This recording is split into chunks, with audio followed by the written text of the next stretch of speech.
adaptation of the Osage orange tree from seed to fruit. Also known as bowwood, this tree was highly prized by Native American tribes for making bows. The Osage orange was one of many plants collected and described by Lewis and Clark. The plants featured around the sculpture were also described in Lewis and Clark's journals. Some of these plants include bur oak, redbud, coyote willow, and mixed short grasses, including little bluestem, prairie dropseed, and blue grama. Lauritsen Gardens is dedicated to the conservation of plants and the biological diversity they support, and we work on multiple fronts to accomplish this mission. This work includes conducting rare plant research and establishing conservation seed banks for endangered plants in Nebraska and the Great Plains. Here at the garden, we are working to gain an understanding of the biological diversity supported by our 100-acre property. This involves ongoing surveys to discover the wildlife that utilize Lauritsen Gardens, especially birds and pollinators like butterflies and bees. Armed with this information, we are implementing sustainable horticulture practices that reduce water consumption and the use of pesticides and enhance our capacity to support biological diversity.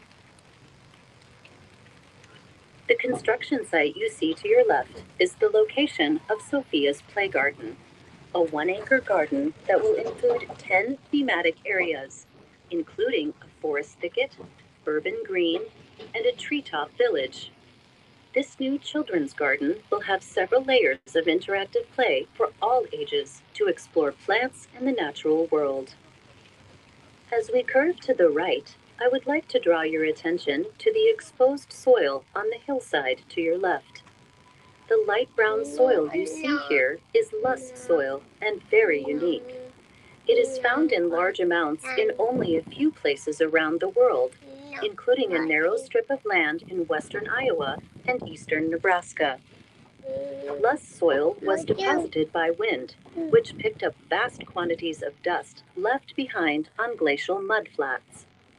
This process lasted thousands of years, eventually leaving deposits of loess soil hundreds of feet deep along the Missouri River Valley, creating the Loess Hills of western Iowa. We are now approaching the Victorian Garden. This beautiful 1-acre garden has features that were influenced by both Victorian and English garden design styles. These design styles are typically more formal in nature, and our garden bed designs consist of straight lines and symmetrical plantings filled with perennials and annual flowers that change throughout the year. Just as the Victorians at the turn of the century collected things for their own gardens, this garden is filled with historic artifacts collected from Omaha and Council Bluffs. Throughout this garden, you will find many architectural remnants from buildings in our community. Among others in this collection is a limestone piece depicting a beehive and a cornucopia that was once above the first floor windows of the Conservative Savings and Loan in downtown Omaha. I encourage you to return to explore the Victorian Garden and take a closer look at the collection of historic artifacts. On your left is the English perennial border, composed of both sun and shade-loving perennials. While annual plants die each year and may reappear if dormant seeds germinate during the following growing season, perennials are those that persist for many growing seasons. Many perennials flower for a short period of time. As a result, more than 300 varieties of perennials are needed to bring season-long color to the border. Along this border, you will also notice several Iggy Sumnick jelly beans that add an artist's rendition of color throughout this area. Sit back and relax and enjoy the peacefulness as we enter a more shaded area of the garden. We are now entering the garden in the glen. This garden includes shade-loving perennials such as hostas, ferns, astilbe, coral bells, and bleeding hearts. Adding additional interest and color to this garden are the various cultivars of maples scattered throughout.